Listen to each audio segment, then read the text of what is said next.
안녕하세요. 재밌는 이야기를 만들기 위한 채널이 되겠습니다. 그녀가 먼저 말을 걸었던 날, 조선에서 양반 딸이 먼저 말을 건다는 건 예의의 문제가 아니라 질서의 문제였다. 특히 그 대상이 노비라면 더더욱 그랬다. 그래서 그날의 일은 처음부터 있어서는 안 될 일이었다. 그 노비는 늘 그 자리에 있었다. 마당 끝 사랑채와 담장 사이 눈에 띄지 않게 서서 눈에 띄지 않게 움직였다. 양반집 노비에게 가장 중요한 덕목은 성실함이 아니라 존재감이 없는 것이었기 때문이다. 그 양반 딸은 집안에서도 조용한 사람이었다. 책을 읽을 때도 바느질을 할 때도 말이 적었다. 사람들은 그녀가 얌전하다고 말했지만 실은 세상을 유심히 보고 있는 사람이었다. 그녀는 오래전부터 그 노비를 알고 있었다. 이름은 몰랐지만 동선은 알고 있었다. 매일 같은 시간에 같은 길을 지나고 같은 자리에서 멈추는 사람. 사람들이 보지 않는 순간에도 늘 같은 태도를 유지하는 사람. 그날도 노비는 마당을 쓸고 있었다. 그때 그녀의 그림자가 그의 앞에 드리워졌다.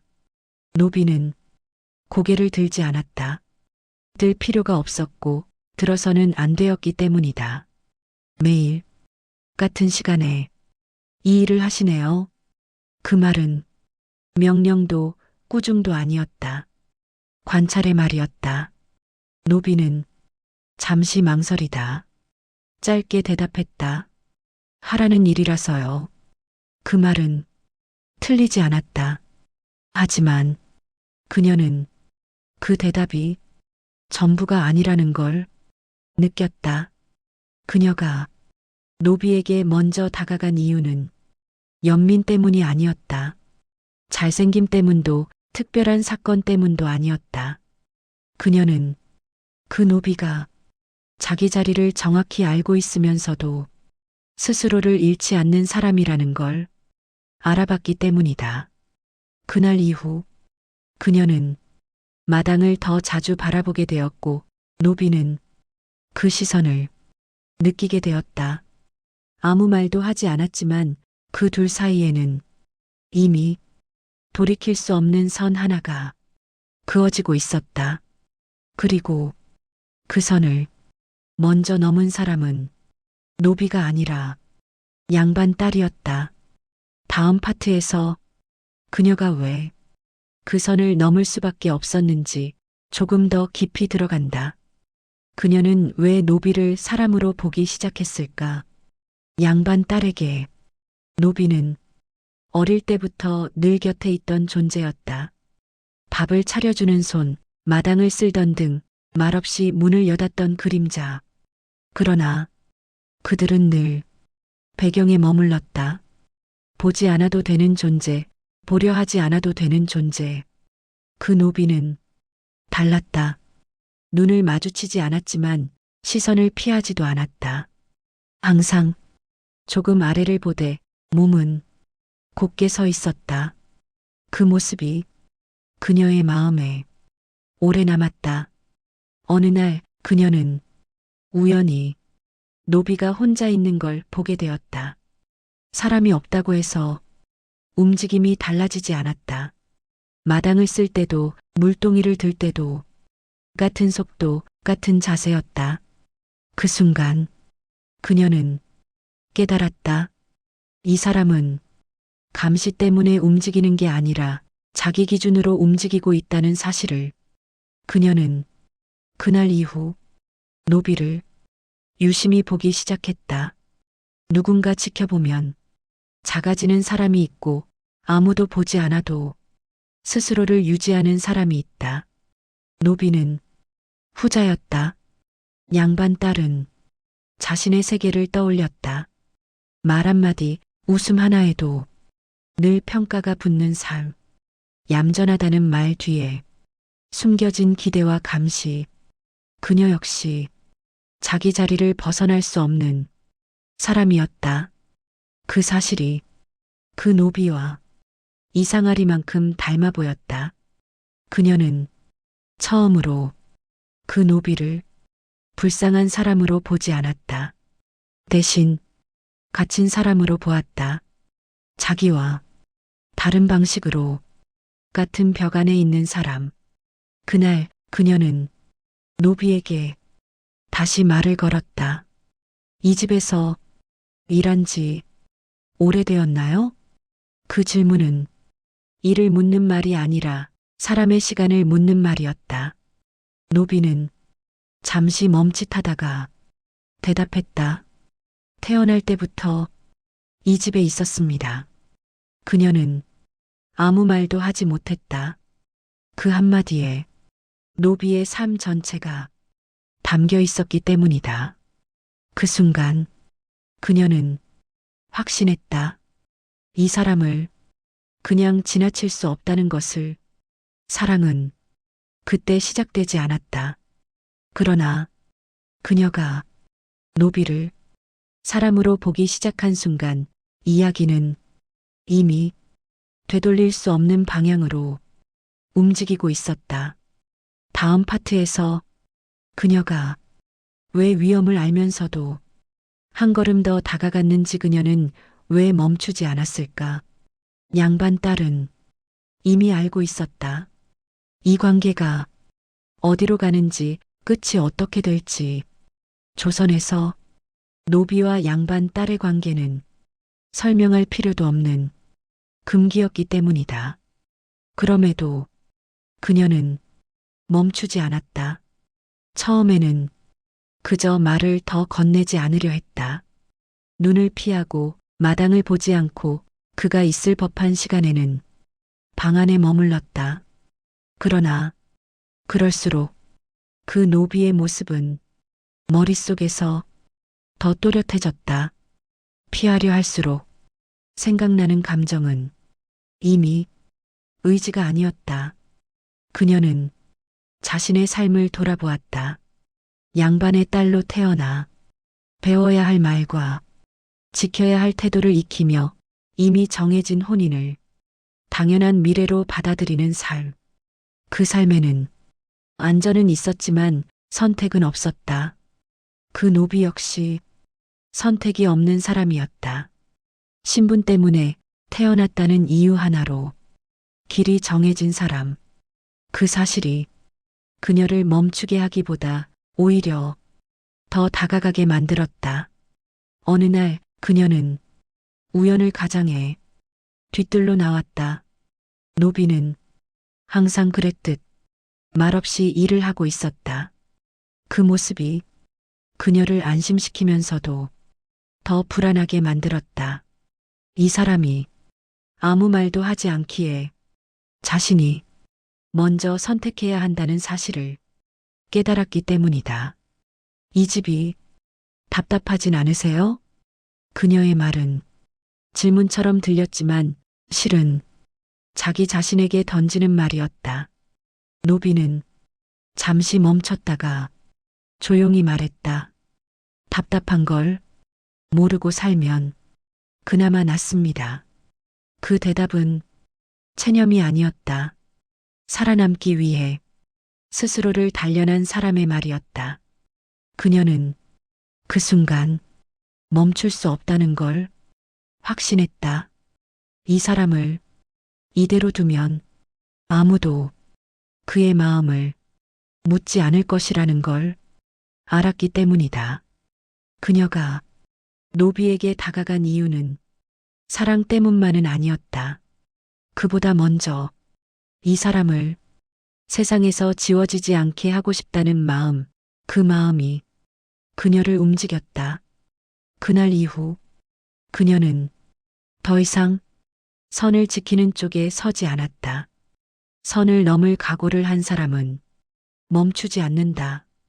그리고 그 선택은 노비의 마음에도 조용히 균열을 내기 시작했다. 다음 파트에서 노비의 시선이 처음으로 그녀에게 머문다. 노비가 처음으로 그녀를 바라본 순간 노비는 그녀를 보지 않으려 애쓰고 있었다. 조선에서 노비가 양반 딸을 바라본다는 건 무례가 아니라 죄에 가까웠기 때문이다. 그래서 그는 늘 고개를 숙였고 시선은 땅과 일에만 머물렀다. 그러나 사람의 마음은 훈련으로만 억눌러지지 않았다. 그녀가 다시 말을 걸어왔을 때 노비는 본능적으로 고개를 들었다. 아주 짧은 순간이었다.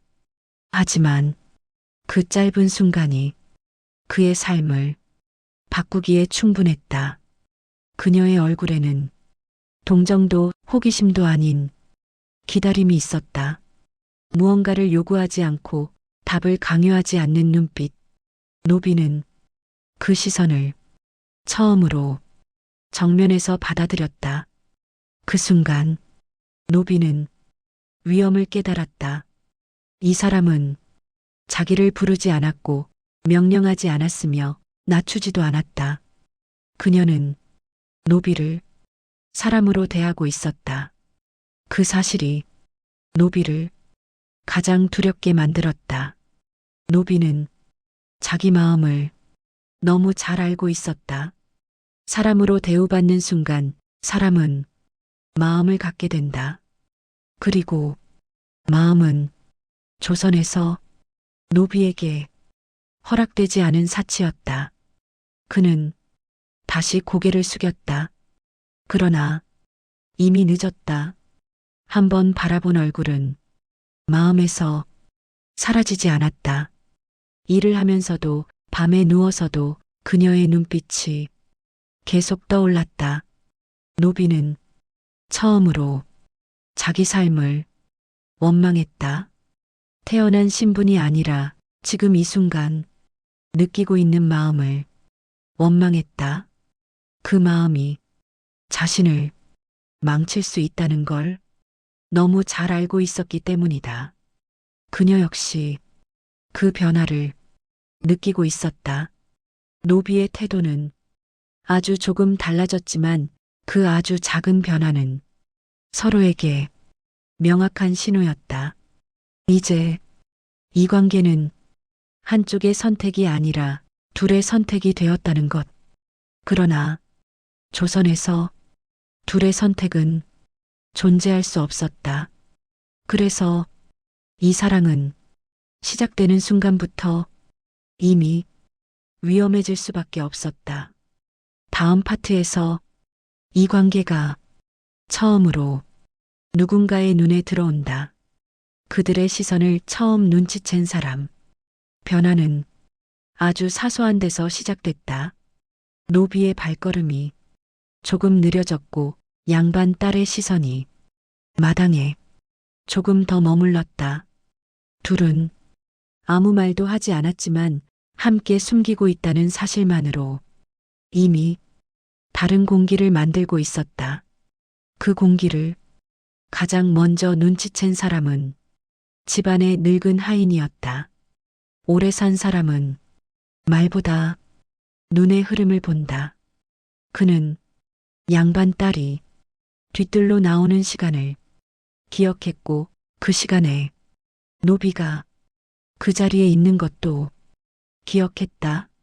늙은 하인은 아무 말도 하지 않았다. 대신 자주 그 근처를 맴돌았다.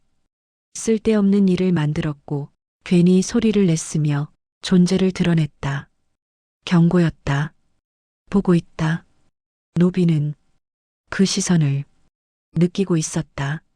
누군가 이 관계를 알아차렸다는 사실만으로도 몸이 굳었다. 이제 사랑은 마음의 문제가 아니라 시간의 문제가 되었다. 양반 딸 역시 변화를 감지했다. 뒤뜰에 나왔을 때 늘 있던 고요가 사라졌고 사람의 기척이 자주 느껴졌다. 그녀는 그제야 깨달았다. 이 관계는 둘만의 비밀로 끝날 수 없다는 것을 늙은 하인은 마침내 양반 딸에게 아주 조심스럽게 말을 건넸다. 아씨, 요즘 뒤뜰이 사람이 많아졌습니다. 그 말은 충고도 질문도 아니었다. 경고였다. 그녀는 아무 말도 하지 않았다. 그러나 그날 밤 잠들지 못했다. 이제 선택은 미룰 수 없는 것이 되었기 때문이다. 노비는 그 사실을 더 빨리 깨달았다. 이 관계가 더 이어지면 상처받는 쪽은 자신이 아니라 그녀가 될 거라는 것을. 그래서 그는 처음으로 이별을 생각했다. 사랑해서가 아니라 사랑하기 때문에. 그날 이후 노비는 의도적으로 그녀를 피하기 시작했다. 그러나 피하려는 태도는 오히려 사실을 더 분명히 만들었다. 사람들은 보지 않으려 할수록 더 잘 보게 된다. 다음 파트에서 노비는 가장 위험한 선택을 한다. 노비가 먼저 거리를 두려 한 이유. 노비는 그녀를 피하기로 했다. 말을 끊고 동선을 바꾸고 뒤뜰에 나오는 시간을 의도적으로 피했다. 그 선택은 쉽지 않았지만 분명했다. 이 관계가 계속되면 상처받는 사람은 항상 더 약한 쪽이 아니라 더 지켜야 할 쪽이라는 걸 그는 알고 있었기 때문이다. 노비는 자신이 맞는 건 견딜 수 있었다. 의심받는 것도 욕을 먹는 것도 이미 익숙했다. 하지만 그녀가 자신 때문에 비난받고 집안의 체면 속에서 무너지는 건 견딜 수 없었다. 그래서 그는 나쁜 사람이 되기로 했다. 어느 날 그녀가 뒤뜰에서 그를 기다렸다. 그녀의 눈에는 분명히 이전과 다른 불안이 담겨 있었다. 요즘 저를 피하시네요. 노비는 그 말에 잠시 침묵했다. 침묵은 대답이었고 그녀는 그 의미를 알아들었다. 아씨께서 나오지 않으시는 게 좋겠습니다. 그의 말은 차분했지만 그녀의 가슴에는 칼처럼 꽂혔다. 이유를 설명하지 않았다. 설명하는 순간 자기 마음이 드러날 것이고 그건 그가 가장 피하고 싶은 일이었다. 그녀는 그날 아무 말도 하지 않았다. 울지도 화를 내지도 않았다. 다만 그의 등을 바라보다가 조용히 돌아서 갔다. 그 뒷모습이 노비의 마음을 무너뜨렸다. 그날 밤 노비는 처음으로 스스로를 원망했다.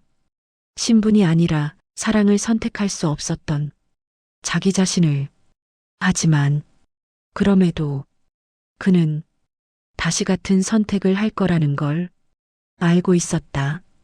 그녀는 그날 이후 뒤뜰에 나오지 않았다. 집안은 다시 조용해진 듯 보였다. 사람들은 괜한 소문이었다고 말하기 시작했다. 그러나 조용해졌다는 건 사라졌다는 뜻은 아니었다. 노비는 알고 있었다. 이별은 끝이 아니라 더 큰 선택의 시작이라는 것을. 그리고 그 선택은 곧 그에게도 그녀에게도 피할 수 없는 순간으로 다가오고 있었다. 다음 파트에서 그녀가 처음으로 자기 마음을 드러낸다. 양반 딸이 선택한 방식. 그녀는 노비가 거리를 둔 이유를 묻지 않았다. 묻는 순간 돌아올 수 없다는 걸 이미 알고 있었기 때문이다. 대신 아무 일도 없었던 것처럼 하루를 보냈고 아무 말도 하지 않은 채 밤을 맞았다. 그러나 마음은 잠들지 않았다. 양반 딸은 처음으로 자기 삶을 정면으로 바라보았다.